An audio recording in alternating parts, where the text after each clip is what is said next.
Hello welcome to Rudra news. నేను సౌందర్య. దేశంలో Guillain బారే syndrome కలకలం సృష్టిస్తుంది. వైరస్ అనే పదం వినిపిస్తేనే ప్రపంచం ఒక్కసారిగా ఉలికి పడుతూ ఉంటుంది.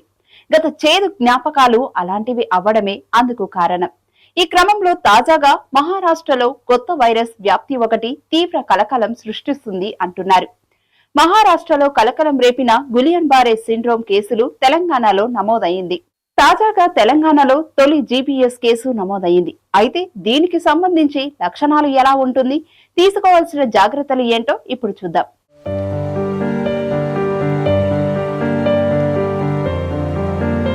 హైదరాబాద్ లో గులియన్ బారే సిండ్రోమ్ కేసు వైద్యులు గుర్తించారు. సిద్దిపేటకు చెందిన మహిళకు జీపీఎస్ లక్షణాలు ఉండటంతో హైదరాబాద్ కిమ్స్ ఆసుపత్రిలో చికిత్స అందిస్తున్నారు. పశ్చిమ బెంగాల్లో జీపీఎస్ కారణంగా గత 4 రోజుల్లో ఒక చిన్నారి సహా 3 మరణించారు.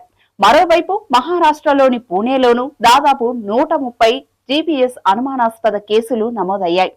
తొలి జీపీఎస్ కేసు నమోదు కావటంతో అధికారులు మరింత అప్రమత్తం అవుతున్నారు.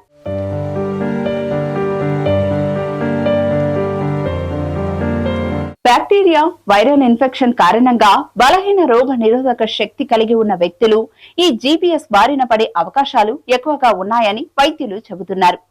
ఈ వైరల్ కారణంగా నరాలు బలహీనంగా మారే అవకాశం ఉంటుంది. ఈ వైరస్ సోకిన వ్యక్తికి ఒళ్లంతా తిమ్మిరిగా ఉంటుందని, కండరాలు సైతం బలహీనంగా మారటంతో పాటు డయేరియా, పొత్తి కడుపు నొప్పి, జ్వరం, వాంతులు వంటి లక్షణాలు కనిపిస్తాయని వైద్యులు చెబుతున్నారు. కలుషిత ఆహారం తీసుకోవడం, నీటి ద్వారా ఆ బ్యాక్టీరియా సోకుతుందని వైద్యులు చెబుతున్నారు. అయితే ఈ వైరస్ వల్ల ప్రజలు ఎలాంటి భయాందోళనకు గురి కావద్దునని, ఈ జీపీఎస్ అనేది అంటువ్యాధి కాదని, ఆసుపత్రిలో చికిత్స పొందుతూ నయం చేసుకోవచ్చునని చెబుతున్నారు. గులియన్ బారే సిండ్రోమ్ అనేది శరీరంలోని రోగ నిరోధక వ్యవస్థ నరాలపై ఒత్తిడి పడే అవకాశం ఉంది. కండరాల బలహీనత లేదా పక్షవాతం వంటి లక్షణాలు ఉంటాయి. ఇది బలహీనత, పక్షవాతం లేదా నొప్పిని కలిగిస్తుంది.